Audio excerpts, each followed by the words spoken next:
Yagub, how are you doing today? Welcome to the InsurTechTalk. How is Hey it Gilad, going? I'm really super excited and pumped to be with you today. I'm doing great. How are you? I'm doing well as well, and thank you very much for finding time in your busy schedule. I know that you are traveling and calling from undisclosed locations somewhere, some in a white room in the void, or whatever that your background is. You named it. Before we start with your origin story, the company, Polygraph, and all the things that you do. I want to start actually to break the mold, the frame that I usually have for this, the structure that I usually have for this episode, and start a little bit more to help people connect it. Because yes, we are going to talk about AI and cyber and all that stuff. And this is from someone who is an authority, an expert in the field. So a few episodes ago, I think it was 160 or 161, I had the Cheri Martinen, I hope I remember her name correct. Martinen, yes, Cheri Martinen. She was on the episode and she was talking about aha moment that she had after finishing an Accord course. Accord is the standard for insurance forms, and it was one of those extra courses in terms of what's the latest and greatest and stuff like that. And she had that aha moment that a GL, a general liability insurance, doesn't cover a loss if it doesn't cover if it's cyber or other GL if there is a problem. Why? Because the content was created by AI. So one of the problems or the gap there was who verifies if content is AI generated in the first place, right? If AI generated the content and it creates a problem for the business itself, right? Business disruption, whatever that may be, it falls under the different bucket. Who is doing that? And what's the problem? And I said, let's talk to an expert. That's kind of your solution, right? How do we know if it's an AI content, if the content is AI generated? Well, for that, actually, I should have brought one of our patent certificates and I would have said that this is the thing that does it, but I don't have it next to me right now. There is a methodology. AI content itself really, like, from what perspective is another question that we should be adding. Are we talking about AI generated document? Are we talking about AI generated video? Are we talking about AI generated text? Or today, actually, by the way, Gilad, it's a very special day. We just announced Polygraph Meeting Guard, which is actually identifying deepfake voices and the AI cheating in inside interviews and protecting your private data in voice over communications that happens, right? So how do you do it and what methodology do you prefer to go around it? In fact, actually, this call that we are having, this meeting that we are having with you, itself is an AI assisted. It may be my voice, but the AI is protecting and changing and altering my voice to make the background disappear and so on. Does that make my voice to be AI generated? So there are questions that we need to ask. AI generated or AI assisted is not really a bad thing, but if we are using that thing to take a picture of a car and give a give a prompt to let's say the LLM that we are utilizing, saying that put a bump in this front side of the bumper and make it look red. Now that is malicious utility. So I am not against any AI utility. I'm for full AI utility in all aspects of businesses and public administrative operations as well. But we need to draw a thin line. When do you pass over it and when you become malicious? And to your question, who does it? There is a lot of organization. There are a lot of organizations who are actively working on it. And there is also actually a kind of like a syndicate of organization called C2PA, C2PA. This is basically us included contributing to watermarking, etc., of different AI generated content and putting guardrails, and policies on how to define if something is truly AI generated or if something is AI assisted. What is Polygraf.ai?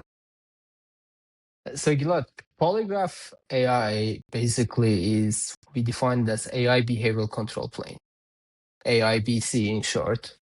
In the past, I'm sure you've heard of AI security, you've heard of AI governance, you have heard of data governance, DLP, etc. But all of these solutions forget one very important aspect in AI. It's not the technology that's problematic. It's actually the people and the agents, how they use it. Let's call them users. If we in fact actually look into the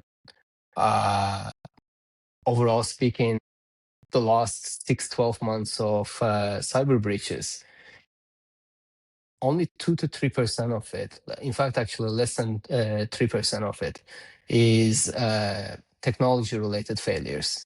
The remainder is behavioral failures. Either a person or agent did not know or did not follow the rules, the compliance procedures that were assigned to it, and ended up leaking or naively giving that. In fact, the number is 96% of the cyber failures are user generated, are user driven. 24% of the most major cyber failures are because of negligence, intentional, and or unknowing failures. So we are addressing on that side where we enable the user see the failures before the failure really happen, real time. Kind of like the Grammarly would be enabling you to see your grammar mistakes and punctuations real time as you're typing, right? So if it is a user-facing, human-facing environment, you get to see that real time. And on the other side, we have our own gateway, etc., that basically puts policies around the agent as it engaged with it and remarks it as a real-time operation. And doing so, we not only secure AI, because there are also the policy behind it stop as well. AI security part is absolutely what it does, but also it becomes behavioral training. I'll give you one funny actually example what I heard today. Okay. I'm meeting with a bank cyber executive, and he listens to me and he's like, "Hey Yagub, I have just one question. What is the difference between what you do and what we have?" I'm like, "I don't know what you have. Tell me what it is that you are doing first." And he goes like, "We made everyone sign a letter that they accept that they are going to be using 3, 4, whatever it is, the number of AI tools that we want them to use. But also we made them sign the part is that they accept that they will not transmit any client data to AI." I'm like, Okay. and I literally could not stop it. And I said that, "Did you tell them that you're going to tell their mom if they pass the data to AI as well?" So It, this is literally the problem that no, I'm just, I can imagine that meeting. But this is such a fruitful situation for so many jokes, and I may be sarcastic from time to time or notorious for my sarcasm, but yeah, man, it's like I'll tell on you to your mommy that you shared the private information with ChatGPT, and now OpenAI has everything. And yeah, at the end of the day, if the product is for free, you are the product, or in this case, your data. Which is a great segue for me to ask you about, your design is basically on-prem, while everyone else is, all the big AI companies, all the big LLMs are cloud first, and so you don't have API exposure, no cloud, nothing. How does it work? Because one of the biggest challenge, and I'll take it, to the financial institutions and especially insurance, everyone is trying to go to the cloud, right? Everyone is trying to go to the cloud. but it's a different cloud. It's something different. So on one side, they need to understand that on-prem and cloud is, well, just where your server is and a couple of safeguards. At the same time, it's a different cloud. I know it's a different product and something else, your cloud versus someone else's, but for this argument, it just sounds good. So you're running everything on-prem? Yeah, absolutely. Today I've been telling this thing for many, many, many months that you pay AI twice these days. And today I heard the exact same phrase from Satya of Microsoft, saying that you pay AI twice, first with your money, second time with your data. And that's a very, very important element that we are addressing overall speaking. We deploy our solutions purely air-gapped environment in your infrastructure. That could be anywhere from if you're a laptop-driven distributed operation, we would be deploying it on edge devices. Or if you're a local network, it would be in that local network. Or if you are an AWS, Azure, GCP, or whatever environment that you're running in short, anywhere that you have 8 gigs of RAM and 1.3 gigahertz of CPU, Polygraph is capable of running. And not only running, it also provides the contextual awareness around it and providing the security for you. Now, this is I'm a libertarian person personally. I am who I am today. And as someone who is on the board of the Academy for Capitalism, I'm a capitalist, libertarian technologist that I don't want my data to go anywhere. And this is the problem that we want to enable our people, our partners and clients and friends all around the nation to utilize whatever the technology that they want to use. If that's Chinese solution, let it be, but without giving their private or privileged data, or without being subject to prompt infiltration attack or prompt injection attacks, jailbreaking attacks, etc., that they would otherwise be able to subject to. And we do it without asking. We are not coming and saying that, don't trust your Anthropic cloud and trust my Anthropic cloud to trust your Anthropic cloud. That's literally the reality today in AI security world. People are transmitting AI data to another AI and calling it security, which we are saying that, okay, why do you need to worry about two if you were just previously worried about one solution? We eliminate that thing by saying, okay, here are your 17 SLMs. Each one of them are handling one problem, and they all are running in your own infrastructure, purely air-gapped. We will not be able to help you unless you help us get access to your environment whenever you need help with. Of course, we have methodologies on supporting you, etc., remotely when you need so via you. But if you come and say that this data happened here or that data happened there, you need to literally open your screen and show us what you're referring to. Otherwise, we have zero knowledge and awareness of what you're referring to. And I believe that's actually the feature of true AI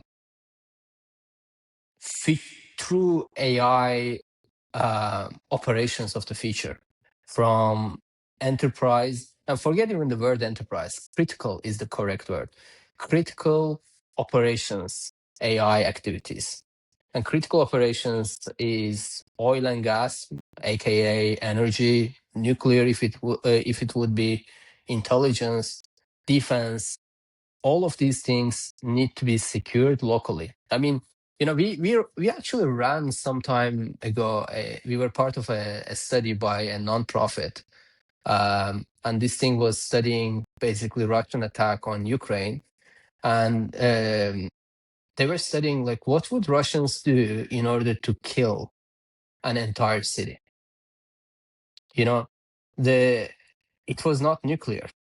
No, it's shut down the water or electricity or mix sewage with water.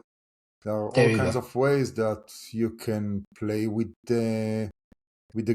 systems and grid. This is why most of them are defined as strategic systems, and even their war rooms or control rooms should be hidden.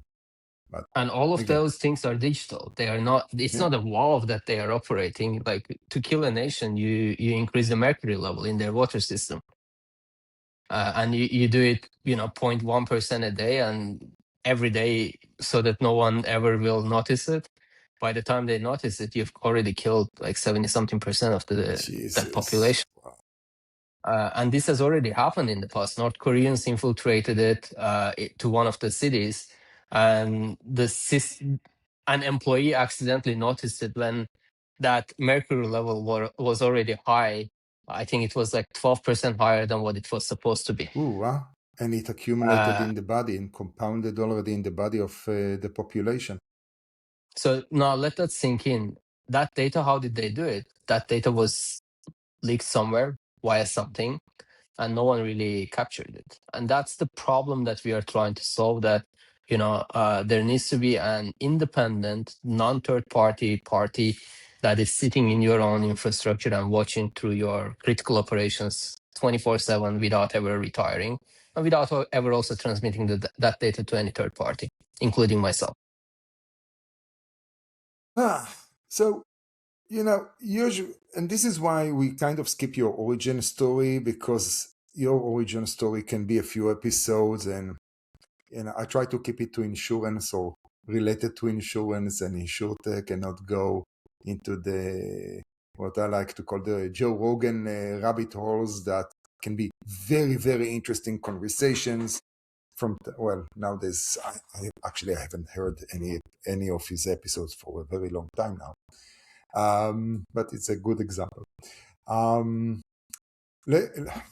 Yeah, man, that's such an interesting topic to dive into more into strategic infrastructure, and what does it mean, and if that's for something that is critical to protect civilians, what does it mean to hit an insurance company and their cybersecurity? And if you don't mind, let's go back to your conversation with that CISO from that bank. And it's kind of reminds me a conversation that I had with James Bond, which was all about the shadow AI problem, right? So employees will basically use their personal account, free account, or their pro account, will put even the credit card of the company, will pay for Claude, ChatGPT, etc., and will use it. And from time to time, they will upload clients or policy holders' data. And that's a compliance crisis that is kind of hiding in plain sight. And it's something that insurance companies, the carriers, and TPAs, I would argue more TPAs than carriers, although both of them suffer the same issue, the same problem here. How can Polygraph address that? How can you help them? And TPA is a third-party administrator. That's kind of like the licensed a contractor that helps insurance companies that don't want to have that function internally, usually adjusters and claims and stuff like that. So the first thing in general, when it comes to utilizing whatever AI, is the visibility. How can you visualize the data flow across all your operations? And yes, some organizations will come and say that, yes, we have a DLP solution, that we are looking for something and we are doing blah, blah, and they're using a regex. Sure, they're at least doing something. But let's also be honest. Like, let's say we are trying to protect a client email ID. Mm-hmm. I'm not even going some credit card that you're mentioning. Client email ID. The average accuracy of industry's regex operations for email ID detection is 68%. That's the DLPs currently detect and protect only 68% of the email ID related activities. Mm-hmm. What happens to the rest 32%, right? And the reason for it that's happening is that regex, traditionally speaking, Gilad, is based on lookalikes. Like this looks like an email. There is a beginning, there is an at sign, there is an ending, there is a dot sign, and there is a further ending that's .com, AI, or whatever it is. And they're looking for that. But there are other things that look like an email too. And sometimes people don't really put the at sign. They open a bracket and write an at, etc., etc. Right? Or the email comes in the beginning part of it and then the ending part of it, two different columns on an Excel file. I'm sure you've seen those kind of things as well. You just basically break it out. So we approach to all of these things from the context perspective. I guess if I remember right, you're based in LA, right? And you have Beverly Hills. I have actually a friend, her name is Beverly, and she lives in Beverly Hills, right? Traditionally speaking, the regex would come and imagine that we are trying to protect Beverly and her location, okay? The traditional security systems would come and say that Beverly, imagine that the first part that it comes out to be a person. It would come and say, person in Person Hills, because it has already identified Beverly as a person. Mm-hmm. Okay. And on Polygraph side, imagine saying that Beverly lives in Beverly Hills and she will be on her way to the airport next Thursday, 10 minutes past midday. So 10 minutes past midday, here is another time identifier. Early in the morning is another time identifier. So the traditional time identifiers would also be missing most of these things as well, because it's not exactly the date, nor it's a clock time, because it does not look for it. So to secure the data, whether it's in insurance or on any other operations, you need to bring a contextual understanding of the model. That context needs to be able to detect the differentiation from the context perspective. In our side, it will be person, will be in location. Beverly Hills become a location, not a person hills. Early in the morning will be date time or time, and 10 past 12 or midday, whatever you want to put in there, would be another time.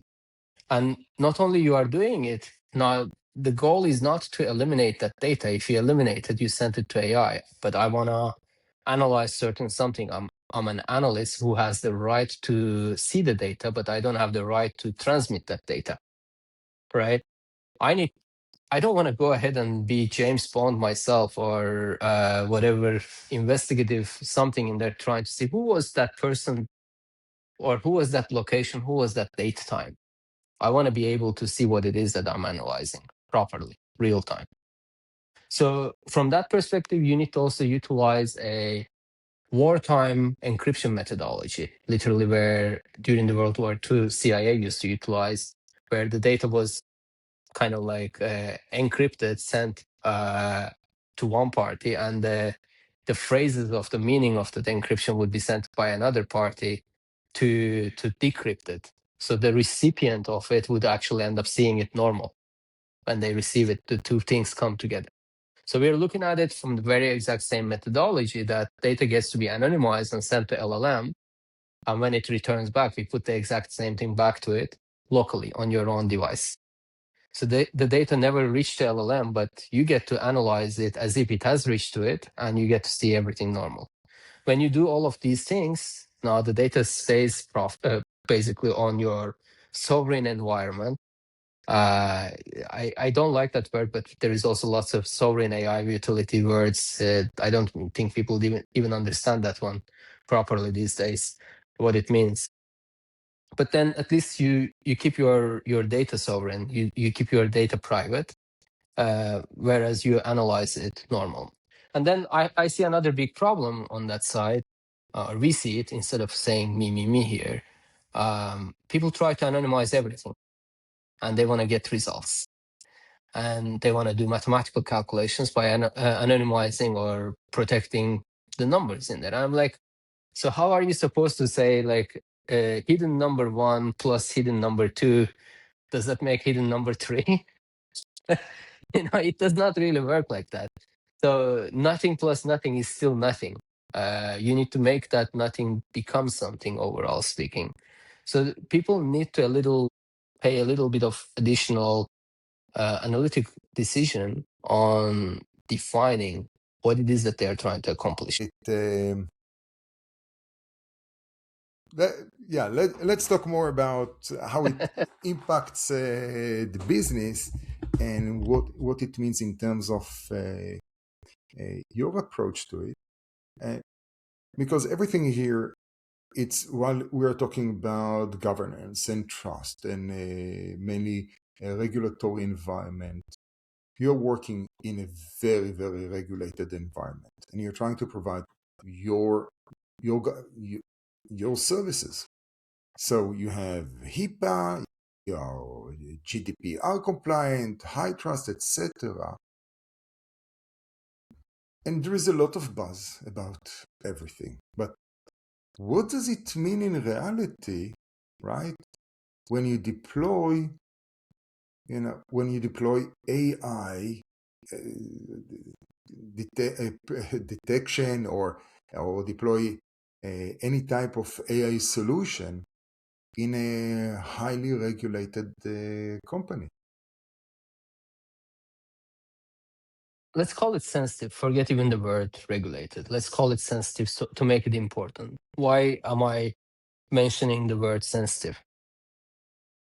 Sensitive is valuable. Sensitive means something. And that client data is a sensitive data. You can call it asset. So why and how it gets to be deployed and why and how it gets to be utilized?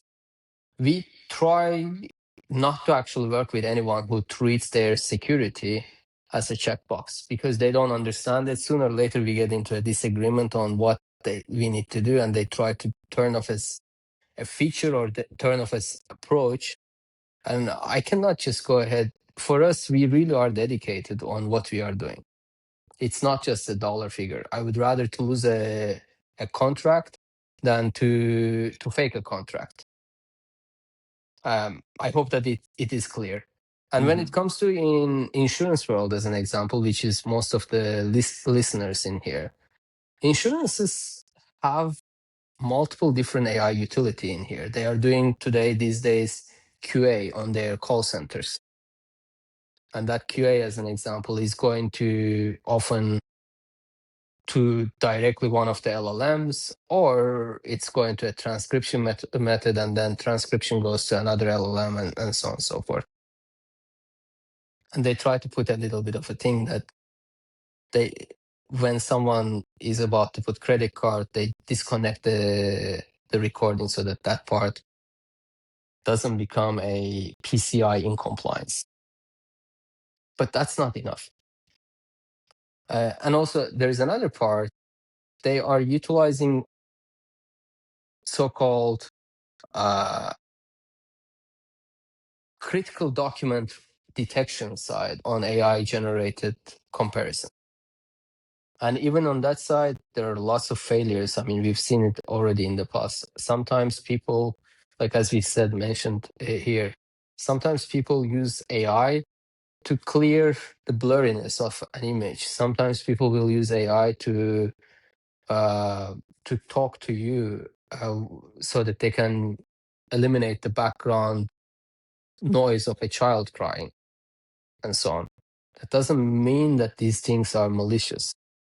So there needs to be a thought process again on are you trying to mark and not pay the premium as much as you can, or are you trying to create further bureaucracy, or are you trying to automate and make things faster? Eliminate the nonsense, keep the real thing. And I really think that the part of how and why they should deploy and utilize, it needs to start with internal understanding of the scope. And that internal understanding of the scope is unfortunately being missed today by many of the technology leaders, where they are just saying that we gotta use AI coding, we gotta use AI here, and we gotta use AI there. And then you go ahead and ask, what do you want to achieve in there? Now, there are certain other parties, though, they actually start with the scope in mind, and they go one baby step at a time, and then baby steps accumulate together and make a rally. They are the ones that are winning today from our perspective, whether it's like a scammy or fraud related activities or elimination part we are talking about. And also the fraud people, they're winning it on that side as well. They do a step by step deployment, trying to see, okay, we did this and they didn't catch us. Let's add a little bit more on it. Let's add a little bit. The fraud does not come as a whole package.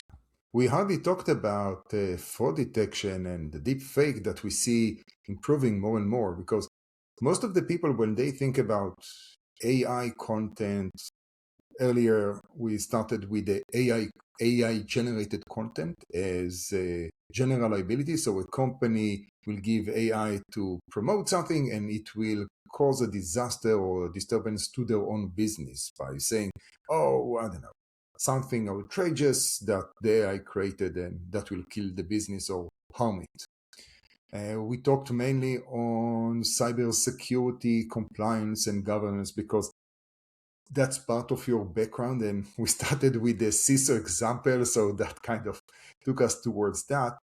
And of course, compliance. And we didn't talk too much about the patent that you guys have and you created.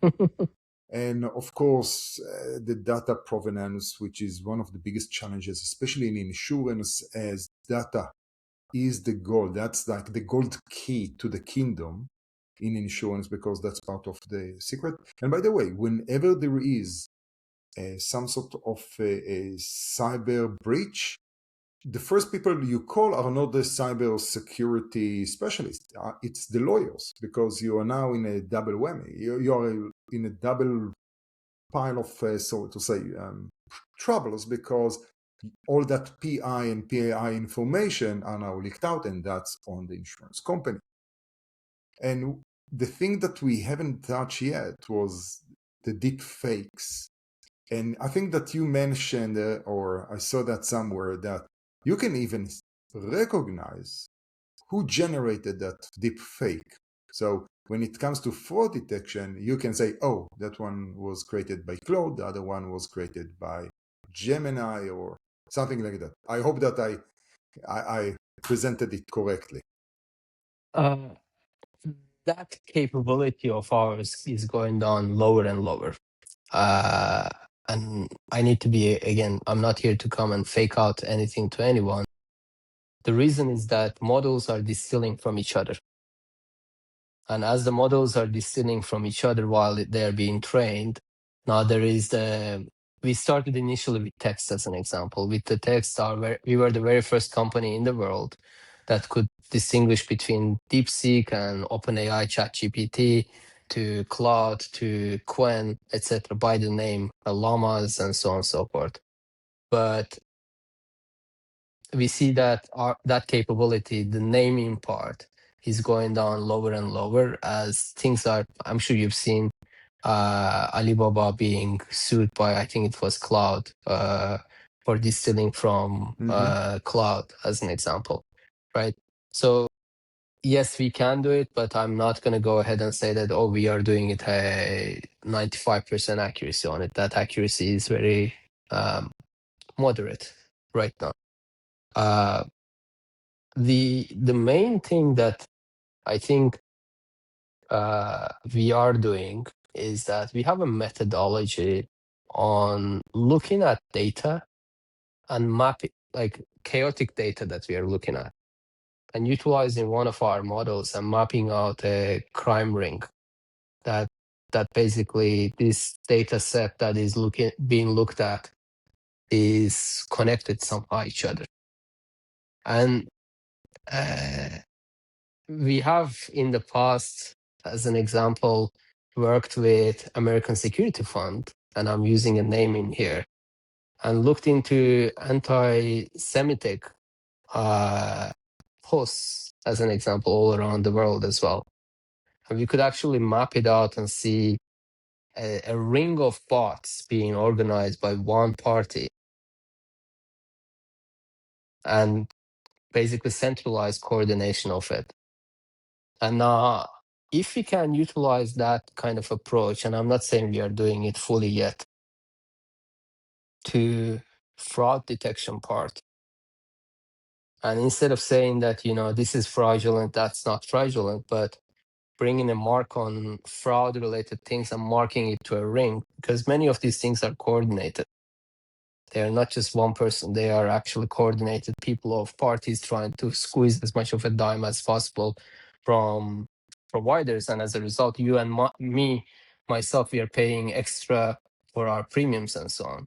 Then that's the big thing that we can actually make a big impact on end user as well. Because at the end, if we eliminate the big payments to fraudulent parties due to the deep fakes and so on and so forth, purely based on communication, then we can actually reduce it.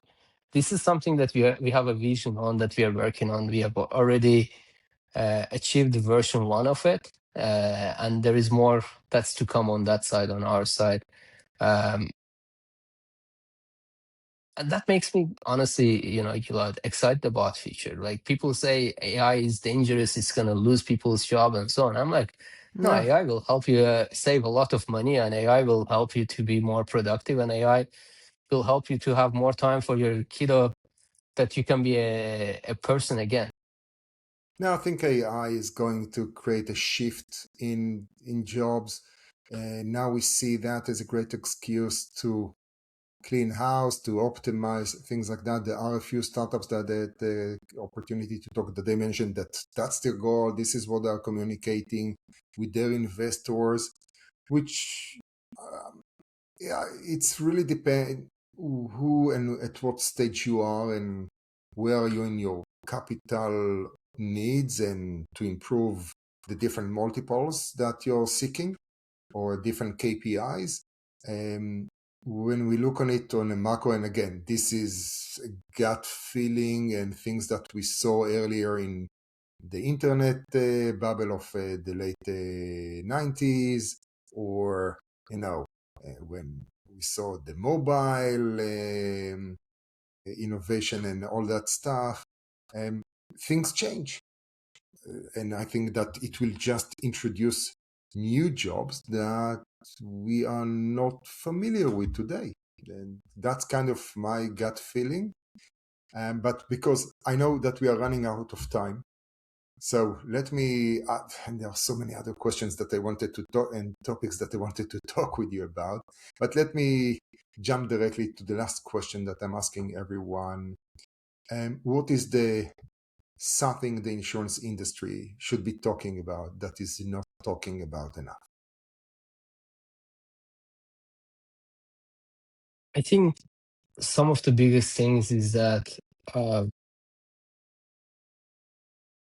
the context of the submissions, they're just looking at a form input, right? These days, these parties, I don't know, filing a claim on this specific subject. I'll give you one example. I've had a very terrible experience with Airbnb just on Sunday. And I had a Generali insurance of Airbnb. Mm-hmm. I booked it because it was saying, full coverage, and it was misleading, kind of like for me, because I was under the impression that, it covers me against scam as well. And I booked an Airbnb place. The guy immediately reached out to me and saying that, hey, provide your number and I want to give you the guidance on what to do. And I give my number. He's like calling me and telling me that, oh, cancel it, and Airbnb has a problem. I'm not able to get it, and blah, blah. And gives me the location. Unfortunately, I'm not even going there. I was planning to bring my family to that vacation place. I asked someone that was nearby, and he goes there. There is nothing in that area. Immediately getting on Airbnb and calling them that, okay, what it is. What they said was, okay, here is your money back. We canceled it. But I lost the money for insurance on that side I was paying. And I was actually without accommodation for the whole day, trying to figure out what am I supposed to. I brought my family to that city and so on. Trying to reach out to Generali, they're not even understanding the context of it. They're putting an input in there, a drop down. And again, insurance specifically needs to understand the context of the client claim. They either underpay or overpay because of a checkbox approach that they're doing.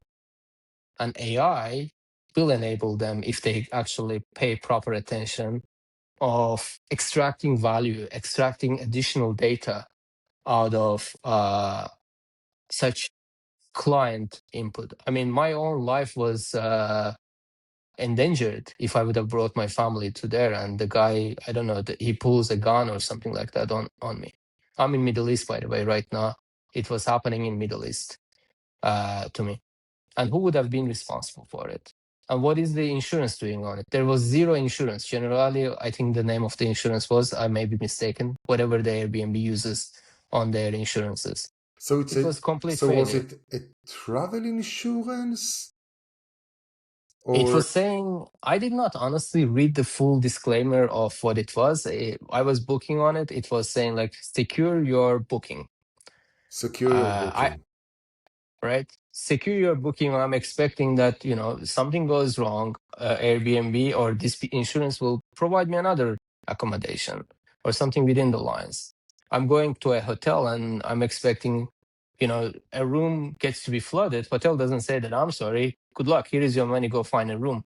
They move me to another room in general. And if they don't, they'll call another hotel and they'll arrange my accommodation. That's my experience with hotel. But Airbnb did not do that. They wasted my time. And I'm actually naming a name. Probably if they hear it, let it be the president in a way. And only afterwards they're like, okay, send us your hotel booking that we will be doing it. They still do not understand how my life was endangered if I would have gone there. What would have happened, the liability part of it, if I went there and God forbid, I was either killed, kidnapped, or something happened to my family. So insurance company, and that's actually a very interesting topic for the travel insurance and the embedded insurance. In this case, it's an embedded insurance as part of your process of securing your booking with Airbnb. And this is when, the fine print is extremely important, but that's a great example of how a policyholder, when they go through that embedded insurance flow, don't have the time to really understand what they're buying into. And later Yeah. on, that creates a lot of frustration, and even worse, all kinds of other challenges. And most definitely, it's a multifaceted challenge, because also the insurance product is not what you're expecting it to be. It's also, as we can see, it's a mix of two things. It's the insurance product that can only remedy you. They cannot give you extra. They can say, oh, you lost $1,000. We're going to give you back $1,000 minus a little bit of cost, whatever that may be. The other element is the Airbnb part, which doesn't have context, doesn't know how to use AI in this case, which is super surprising, in order to make sure that your experience as an Airbnb client and your booking experience is whole, and then make sure to make you a returning customer, because I think that based on your experience, you are not going to be a returning customer for Airbnb anytime soon until they manage to build your trust again. But that's an interesting topic for Do you insurance know? Do you industry, know what especially was travel, to how to merge the experience and where they are embedded and where they offer their product, that it will complete it. It's a good point. what was the most insulting part? They said that we returned your money and we are happy to give you $50 Airbnb credit. I'm like, I'm Yeah, like, it's one of the, yeah. It's like, oh, we are sorry that you had. I had it in one or two hotels in the past that, oh, we are sorry that your experience was bad, but we're going to give you a 50% discount next time that you're going to book with us. It's like, dude, I'm never going to book a room with you guys again. Right? Exactly. And I have another big insurance related problem in here, right? If I'm a malicious person, which I'm not, I don't have time to go after this thing. And I'm just grateful to the Lord that nothing happened to my family. Now, Airbnb is actually subject to general liability insurance clause in there that they did not do a proper diligence on that host. And they put it in there. They are liable for putting a scam on their platform and putting my life in danger. Was I really in danger? I don't know it yet. I don't know it, and I don't want to even know it. I'm grateful that nothing happened, and because there was no building in that location that it actually had in there. So what would be the liability insurance in there, and how could, let's say, AI be used in such a diligence process?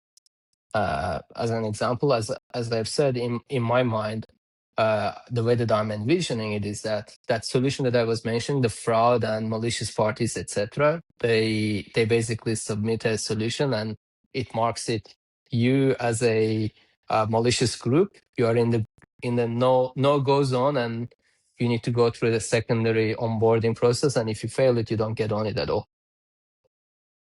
We are talking about the host. AI has multiple utility on it, and context again comes a very important element. Understanding the context and applying it. There is a lot that, as you mentioned, we can talk around it, but perhaps we'll have another one sometimes in the future. That sounds great. Yagub, thank you very, very much for joining me today. It was a pleasure talking with you. And if people need to reach out to you, how they can find you? Yagub Rahimov on LinkedIn. That's the only social media that I really use, or via Polygraph if anyone wants to see. Perfect. Thank you very much. It was a pleasure talking with you.